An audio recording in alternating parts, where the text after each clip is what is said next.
All right, so this week we are talking about backs. We're also going to throw in a little bit of knees and shoulders, but really our focus here is back health. Back pain, second most common neurological issue. Number one, headaches. And, the difference between a backache and a headache is the fact that, while both are quality of life issues, if they are chronic, we do have, the fact that, you can at least move around when you have a headache. When you have a bad back, you can't work. I guess, you have migraines, you probably can't work with those either. But you know what I'm saying here, where if the back pain is bad enough, it's actually a personal safety issue for us in law enforcement. Speaking of law enforcement, public safety in general, 36% of our on-duty injuries have to do with lower back injuries. For EMTs, it's a little bit higher. They spend a lot of time lifting patients, and so they injure their backs at a higher rate than police and fire. But overall, across public safety, 36% of our injuries. Now, thinking about the paramedics and the EMTs, if we lift properly, a lot of our preventable back injuries won't happen. And an unpreventable back injury would be, say, you slip and fall. You really can't decide that you're not going to trip. I guess you could prevent that by not tripping, but you know what I'm saying. Or you get into a car crash and you have an accident of some kind, and an accident that is, yes, quasi-preventable, really isn't. So if you know how to lift properly, you avoid a lot of back injuries right there. Your age, your strength, your fitness level will influence your ability to avoid a back injury. As you get older, you just naturally have, propensity for some injuries. So you can't do anything about that, but you can minimize that by keeping your strength up. If you have good, strong muscles, it's harder to hurt them. If you're, got a good cardiovascular system, you're not going to be worn out and taxed and doing movements improperly. A lot of our injuries are acute. Acute is just a terminology meaning short term. So not versus chronic, which is like constant. Many injuries, are feeling better in like a month, about 70% within a month. You're no longer feeling anything with that back. 1% of our injuries do need surgery though. So, only 1% of the injuries are major, but that's not to say that it's still okay to have a back injury because you have an officer safety issue now. Poor posture contributes a lot to our back issues. So you should be sitting upright versus slouching in your chair. And when we're in a squad car, we need to be sitting properly in that seat versus, the slouch back, hand on the wheel. Granted, these days, with how our squad cars are set up and with the cages in them, it's a little harder to be that far back. A lot of injuries are due to gradually accumulated strains as it relates to the back. So you end up with some issues where, you've lifted wrong one day, you're doing something wrong another day, you're sitting poorly, and you just keep putting stuff on your back. And that will lead to, eventually having an episode where you do pull a muscle or you strain something. And quite frankly, because of this gradual accumulation, by middle age, 60% of middle-aged people will actually have degeneration to the discs in their spinal column, which, will begin to cause back problems. Some of your risk factors. Prolonged sitting, just sitting a lot. We're not designed to be sitting all the time. So you spend a lot of time sitting at a desk, sitting in a squad car. It's going to, get you some weakened back muscles and open you up for an injury. We already hit on poor posture. Being obese, you're carrying more weight. And that's more weight that those back muscles need to support. Being stressed. Not much we can do about that in law enforcement. But in all seriousness, though, the more stressed you are, the more likely you are to make silly mistakes, do something wrong. There are occupational factors. So in law enforcement, we have the duty gear. We're carrying all that stuff on our body. Some other, career paths where they have to be lifting and carrying stuff. Our EMT friends, constantly lifting patients. That's a risk factor for them. Aging process, we already kind of talked about. Weakness and what we call imbalances. So I think in class we talked about, some of our lower back problems coming because we have poor hips and poor hip mobility.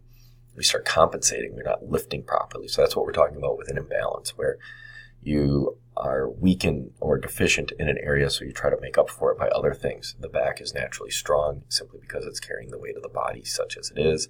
So we can make up for leg or arm weaknesses sometimes by trying to bring our back into a pulling or pushing motion, which we should not be doing. Obviously, sports, you're playing rough and tumble sports, you're going to get hurt. It's just it's a fact of life. Psychological factors play into some of our back issues. When people are bored, they tend to, do stupid things. And sometimes, like in boredom, you start slouching, leaning, whatever. So if you're bored, you start your driving the squad car and you start kind of leaning on the armrest and slouching. You get yourself into an uncomfortable position. You maintain that position for too long. And here we have our prolonged sitting and poor posture. So that is a factor. Smoking. I don't think we need to talk about smoking. I don't think anybody in this class smokes, or if you do, you need to quit. We've talked on that. It's just general cardiovascular health. Again, when you don't have stamina, when you can't keep moving, you end up with some issues where you start compensating. Some of that imbalance comes into play there too. They also, if we don't have good blood flow, we don't have, enough energy coming from that muscle group, we leave it open to injury. All right, so the backs, where we're seeing a lot of problems in Americans in general, but then also, law enforcement, we have that uptick. We also have a pretty big uptick with knees. So one of the big things that we see in law enforcement with knee injuries is repetitive use injury. It's the idea of getting in and out of the squad car. Especially that left knee. We put that left leg down and we kind of lunge up as we get up out of the squad car. We need to be mindful of that. So try to, pivot in your seat and stand up with both legs. If you're working with somebody else, trade off who's driving, who's riding, so that you're not constantly using that one leg. We spend quite a bit of time just kind of standing and, or standing around, standing perimeter at a crime scene. You're standing guard at a standoff, a hostage situation. You're standing at a barricade at a car crash, whatever the case may be. We stand. We're in boots. We're standing on surfaces like roadways. It's just not good on the body. We start running. We have all that gear on. Again, we're in boots oftentimes, not like running shoes. Many of our boots are very comfortable, don't get me wrong, but it's not designed for that long distance stuff that we end up doing in our duty gear. And that ravages our knees also. And then, there's an obesity problem with police officers. We, as a career path, we are sedentary. We sit around in our squad cars. We're supposed to be physically fit, yes, but we're eating out.